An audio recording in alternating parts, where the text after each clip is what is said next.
สภาเพิ่นเห็นแล้วเด้อทางเอกพลโสภาเนาะ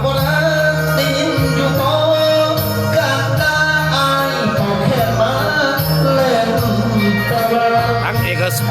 พลโสภาเนาะคนว่าต้นสภาเพิ่นมาเองเลยเด้ออาหารเพียงสวัสดิ์เด้อดอนขวดแขกเวียงจันทน์เด้อ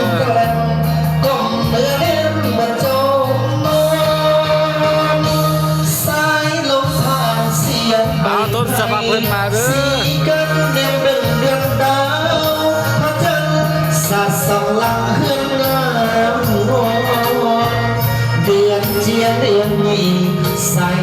วันนี้พระทางเอกพลโสภาเนาะมาเปิดฉากก่อนนะเพราะว่าเยี่ยมเด้อเทพดอนบัวเอาสีสุกปีกสุกเลยเนาะไอ้โค้เล่นไรสุดได้พอไทยวิดีโอเล่นไรเลยก็ได้เสียงบัตรเสียงของแท้มาตรฐานไม่ต้องเลยเส้นแขนอายนั้นจะขอบเสื้อนอนหากว่าน้องเจ้านอนหลับฝันดีขอรวยให้ยามีต้องรีบหนีจากจรนอนหลับสบายปิงเป็นเวียงสบายฮันปิงเวียงสวรรค์ไม่แซงเด้อโดนปวดโดนคำแฝงเวียงจันทน์เด้อวันนี้พิเศษเป็นทางต้นสมับเนาะเพิ่นเยี่ยมยามถามข่าวเด้อทางต้นสมับขอเป็นเพื่อนนี่เขาทำเรียนสวรรค์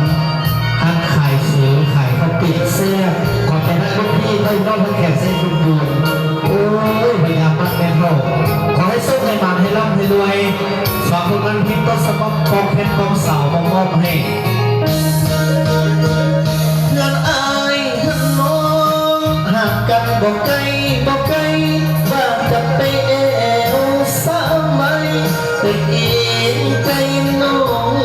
ขาดอากาศมันหนาวก็อยากให้เจ้าโอ้ละมานอนเสียเถิดจอมควันสังแขนอายนั้นจะบอกเจ้านอน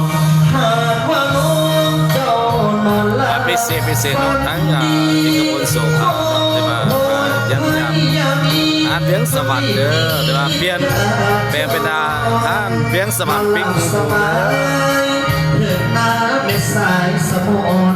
ฟันเห็นอายเดียดนาบังอ่อนตุ่มปกเห็นอ่อนอยู่ปานสาย